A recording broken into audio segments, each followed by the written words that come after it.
No one expects to be treated like a criminal on their own land. Yet that's exactly what happened the moment Daniel dropped a line into the water of the lake his family had owned for 3 generations. Within 15 minutes, flashing blue lights reflected across the surface, and a police officer approached as though Daniel had broken into someone else's backyard. What the officer said next would leave Daniel stunned. "Sir, the HOA reported you for illegal fishing in a private community lake." Daniel froze. He had heard of HOA overreach stories, but never imagined being at the center of one. That lake wasn't just nearby, it was his. His grandfather had bought the land back when it was nothing but rolling fields and forest.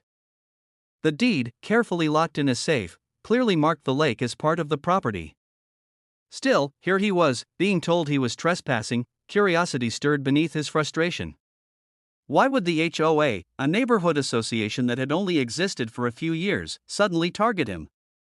Why risk involving the police unless they were hiding something bigger? Daniel knew one thing: this wasn't about fishing. It was about control, and maybe something deeper. And as the officer waited for his response, Daniel realized he was standing on the edge of a story that would shake the entire neighborhood. The officer shifted uncomfortably, as if even he wasn't convinced of the claim. Still, procedure forced him to ask Daniel for identification. Daniel complied, pulling out his license, his voice steady but edged with disbelief. "Officer, this is my lake. My family has owned this land for over 70 years. If anyone is trespassing here, it's not me." The officer hesitated. "Look, I'm just responding to the HOA's complaint. They said this lake falls under their community property. If that's true, you can't be out here without membership." Daniel nearly laughed. Membership? He had never signed anything, never attended a meeting, and never paid a single HOA fee.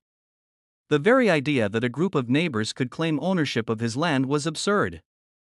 But the officer's presence confirmed something more sinister. The HOA had been so confident in their fabricated authority that they were willing to involve law enforcement. "Do you have paperwork?" Daniel asked, narrowing his eyes. "Any proof that this lake belongs to them?" The officer sighed. "That's between you and the HOA. My job's just to ask you to leave for now until it's cleared up." Daniel reeled in his lines slowly, not out of guilt but strategy. If the HOA wanted a fight, they had just picked the wrong man. As he packed up his gear, a group of HOA board members appeared at the far end of the dock, led by a sharp-faced woman in sunglasses. Her smirk told him everything. This wasn't a misunderstanding. This was a deliberate attempt to push him out. And Daniel vowed then and there he would uncover why. Daniel didn't sleep much that night. The image of the HOA president's smirk lingered in his mind, fueling questions that refused to be silenced. At sunrise, he pulled out the old family deed from a locked chest in his study. His grandfather had signed it in the late 1950s, and the paperwork clearly outlined every acre, especially the lake. His family had fished there for generations, long before the subdivision even existed. So how could an HOA claim rights over it? He drove down to the county clerk's office with the deed in hand.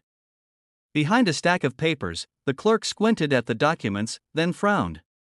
"Mr. Daniels, your deed is airtight. The HOA has no legal claim to this lake." "But..." She hesitated, lowering her voice.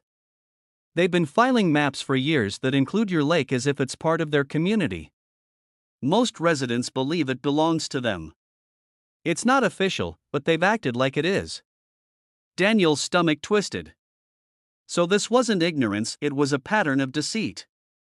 For years, the HOA had been presenting his land as theirs, manipulating new homeowners into thinking they had access to a private lake. Every picnic, every fishing trip, every barbecue hosted by the HOA around his water had been a trespass masked as tradition. He left the office with fire in his chest. They hadn't just stolen moments of peace, they had stolen his family's history. Driving back, he spotted HOA members unloading kayaks, laughing as if the lake had always been theirs. Daniel clenched the wheel. The next time the HOA came calling, he wouldn't just have words. He'd have proof. 2 days later, Daniel invited the officer who had confronted him back to the property. He laid the deed across the hood of the officer's cruiser. This, Daniel said, tapping the yellowed paper, proves everything. The HOA has no rights here. The officer read carefully, eyebrows furrowed. This checks out. I'll file my report. But I should warn you, the HOA isn't going to back off easily. They've built their community identity around this lake. As if on cue, the HOA president, Karen, marched over with 2 board members trailing like shadows. Daniel, she began in her clipped voice, I warned you. This is private property, and you're making a fool of yourself pretending otherwise. Daniel held up the deed. No, Karen. This land is mine. Every inch of it. The only fool here is the one lying to her neighbors. Karen's smirk faltered, but her arrogance didn't. Do you really think anyone's going to believe a dusty piece of paper over years of established community use? The lake is ours by practice if not by law. And if you keep pushing, you'll regret it. The officer stepped between them. Ma'am, the law sides with Mr. Daniels. This isn't your property. Karen's eyes narrowed, but she said nothing more. She stormed away, her entourage hurrying after her. But Daniel knew this wasn't over.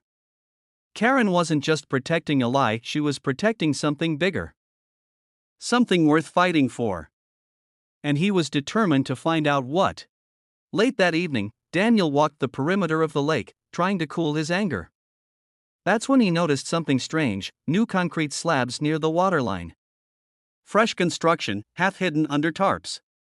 He pulled one back and found electrical equipment, generators, pumps, even a filtration system. This wasn't for fishing or kayaking. This was infrastructure. The realization hit him hard. The HOA hadn't just been trespassing for leisure. They'd been using his lake to power their private clubhouse and watering system for their manicured lawns. The community property story wasn't just arrogance, it was cover for exploitation. The next morning, Daniel returned with his cousin, a land surveyor. They mapped every corner, documented every pipe, every unauthorized trench that funneled water from his lake straight into HOA property. When they were done, Daniel had more than proof. He had leverage. Karen might have bullied neighbors and spun her lies into a kingdom, but now her empire had cracks.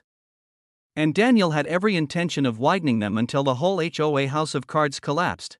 Daniel hired a lawyer and filed an official trespassing and theft claim against the HOA.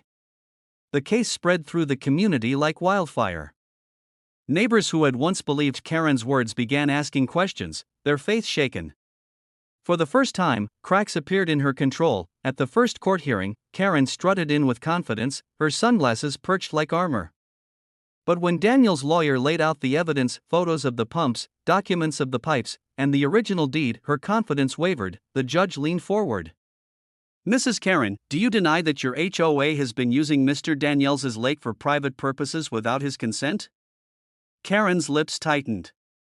We believed it was community land. That's how it's always been used. Daniel stood, voice steady but filled with emotion. Your belief doesn't change the truth. This lake has been my family's for generations. You didn't just trespass, you built your world on a lie. The courtroom murmured. The judge struck his gavel. I'll need time to review, but preliminary findings suggest the HOA is in violation. Karen's face turned pale. For the first time, she understood, her empire was crumbling. Weeks later, the judgment came. The HOA was ordered to dismantle every illegal system tied to Daniel's lake, pay restitution for years of misuse, and publicly acknowledge his ownership.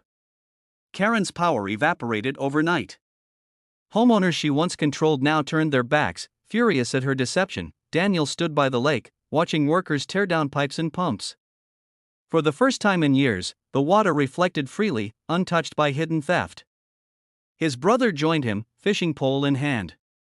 So, we can finally fish here without an audience? He joked. Daniel smiled, though his eyes carried the weight of the battle. Yes. This lake is ours again. And no HOA, no Karen, will ever change that. News spread quickly, and the HOA became a cautionary tale across the county.